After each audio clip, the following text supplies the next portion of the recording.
The air crackled with tension. Soldiers once seen as protectors now faced a surging tide of their own people. Fists flew, angry shouts filled the air. This was not a scene from a distant battlefield, but a shocking display of unrest in the heart of China. The chaos erupted suddenly. A simmering discontent, fueled by events far out at sea, had finally boiled over. The West Philippine Sea dispute, a distant storm cloud, had unleashed its fury on the streets of China. The West Philippine Sea, a body of water rich in resources and fraught with tension. China's claim to the region had long been a source of international dispute, but now those tensions were spilling over, creating waves of unrest within China itself. For years, the government had projected an image of strength. Fishing boats were dispatched under the watchful eyes of the Coast Guard. Artificial islands bristling with military installations rose from the sea, but at what cost? The government's assertive stance in the West Philippine Sea had ignited a wave of nationalism at home. The sight of Chinese naval ships patrolling the contested waters, the grand military parades showcasing the nation's might, and the propaganda posters glorifying the naval forces stirred a sense of pride among many citizens. They saw these actions as a necessary stand against foreign encroachment, a bold declaration of China's sovereignty and strength. But it had also sown the seeds of discontent. Not everyone was convinced that this aggressive posturing was in the nation's best interest. Protests began to emerge, with citizens holding signs and voicing their concerns. The economic strain was becoming more apparent, and the hardships faced by ordinary people were growing. The cost of maintaining such a formidable maritime presence was taking its toll on the economy. The economic cost of the maritime build-up was felt by ordinary citizens. Markets saw a surge in prices, making everyday goods less affordable. People struggled to make ends meet as the financial burden increased. Empty storefronts became a common sight, a stark reminder of the economic challenges that were mounting. The promise of prosperity seemed distant as the nation funneled resources into its military ambitions, and the government's heavy-handed tactics had alienated some who saw it as unnecessarily provocative.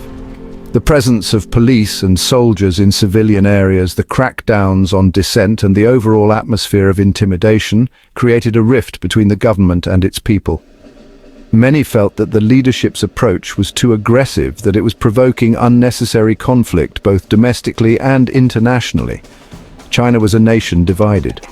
On one side were those who fervently supported the government's stance, viewing the South China Sea as a non-negotiable issue of national pride. They believed that any compromise would be a sign of weakness, a betrayal of the nation's sovereignty.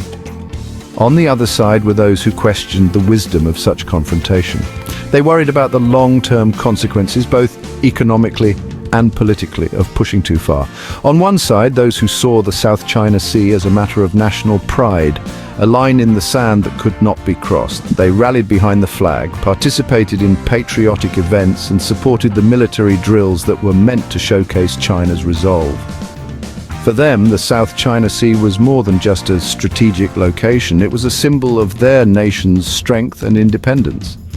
On the other, those who questioned the wisdom of confrontation, who feared the consequences of pushing too far. They engaged in heated debates, expressing their concerns about the potential fallout. They worried about the economic repercussions, the possibility of international isolation, and the strain on domestic stability. For them, the aggressive stance was a gamble that could backfire, leading to more harm than good. The nation stood at a crossroads, with its people deeply divided on the path forward. The government's policies, ostensibly designed to strengthen China's position on the world stage, were having unintended consequences at home. The crackdown on dissent, the tight control over information, the relentless drive for economic growth, all contributed to a growing sense of unease. The Chinese people, long accustomed to stability and order, were beginning to question the direction of their nation. The social contract, the unspoken agreement between the ruled and the rulers, was fraying at the edges. Section 5. The spark ignites. It is impossible to say with certainty what sparked the recent violence. Perhaps it was a chance encounter, a misunderstanding that spiraled out of control. Or perhaps it was, as some believe, a deliberate act of provocation designed to test the limits of public tolerance. Whatever the cause, the result was undeniable. Violence, once unthinkable in modern China, had become a reality. The dam of restraint had broken, unleashing a torrent of anger and frustration. Section 6: Scenes of Tumult. The clashes were chaotic and brutal. Soldiers trained for combat found themselves facing their own countrymen. Stones flew, crude weapons were wielded. The air was thick with the smell of tear gas and burning debris. The violence spread quickly, leaping from city to city. Social media, tightly controlled by the government, became a battleground for competing narratives. Rumors spread like wildfire, fueling the flames of unrest. Section 7: The dragon's grip tightens. The government's response was swift and predictable. The iron fist of the state came down hard. Protests were dispersed, dissent was silenced, the internet was scrubbed clean of any mention of the unrest. The message was clear: China would not tolerate chaos. The party's grip on power remained absolute, but the cracks in the facade were becoming increasingly difficult to ignore. Section 8: Whispers of Dissent. In the heart of the nation, where the military's presence is a constant reminder of authority, whispers of dissent began to emerge. Despite the crackdown, whispers of dissent continued. In the shadows, away from prying eyes, people gathered to share their thoughts and fears. The dark alleys and dimly lit rooms became sanctuaries for those who dared to question. In hushed tones, in private conversations, people expressed their anxieties and frustrations. The glow of a smartphone screen often illuminated faces filled with worry, as individuals sought solace in shared concerns. These clandestine meetings were a testament to the growing unease. The government's actions in the West Philippine Sea, its aggressive stance and military maneuvers, were a source of great tension. The sight of military ships patrolling the waters was a stark reminder of the ongoing conflict. Its heavy-handed tactics at home, where security forces controlled crowds with an iron fist, only fueled the fire of discontent. The presence of police in riot gear was a common sight, a symbol of the government's determination to maintain order at any cost, its relentless pursuit of economic growth at all costs. The bustling urban scenes, the ceaseless construction, and the tireless factory workers were all part of a grand plan. But this relentless drive for progress often came at the expense of the people's well-being. These were the topics that dared not be spoken aloud, but which weighed heavily on people's minds. The fear of retribution kept many silent, but the worry was evident in their eyes, in the way they glanced over their shoulders, but which weighed heavily on people's minds. The uncertainty of the future, the constant pressure, and the ever-present fear of speaking out created an atmosphere of tension. People walked with worried expressions, lost in their thoughts. The seeds of discontent once sown are not easily eradicated. Protests began to emerge, small at first, but growing in number and intensity. The sight of military vehicles in city streets became more frequent, a sign of the government's unease. They lie dormant, waiting for the right conditions to sprout and grow. Just like a plant waiting for the right moment to break through the soil, the whispers of dissent were waiting for the right conditions to become a roar. The future was uncertain, but one thing was clear: the voices of the people would not be silenced forever. Section 9. A fragile peace. For now, a fragile peace has returned to China's streets. The protests have subsided and the once chaotic scenes have given way to an eerie calm. The government has managed to restore order, but at what cost?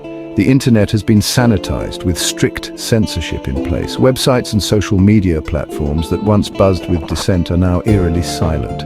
The digital crackdown has been swift and severe, but the underlying tensions remain. In public spaces, conversations are hushed and people glance over their shoulders, wary of being overheard. The fear is palpable and the sense of unease is omnipresent. The issues that led to the unrest, the West Philippine Sea dispute, the economic anxieties, the rising cost of living, and the lack of job opportunities have not been resolved. These are deep-seated problems that cannot be easily swept under the rug. The social frustrations continue to simmer beneath the surface. Long queues for basic necessities, heated arguments in public, and the general air of discontent are clear indicators that all is not well. The government's response to the protests, the crackdown, the censorship, the heavy-handed policing may have bought it some time. But these measures have only served to deepen the resentment and mistrust among the populace. The propaganda efforts, the curfews, and the constant presence of soldiers in the streets are all attempts to maintain control. However, these actions have only added to the sense of oppression and have done little to win the hearts and minds of the people. The aftermath of the protests is still visible, the damage to property, the scars on the community, and the unresolved issues that continue to be a source of contention. The government's actions may have quelled the immediate unrest, but they have done nothing to address the root causes of the discontent. The peace that has been achieved is fragile, and without meaningful change, it is unlikely to last. Section 10. The Uncharted Horizon. China stands at a crossroads. The path ahead is uncertain. The government's efforts to assert itself on the world stage have come at a cost. The social contract is fraying, the people are restless. The future of China, once seemingly preordained, now feels more contingent, more fragile. The dragon has awakened, but to what end? Only time will tell.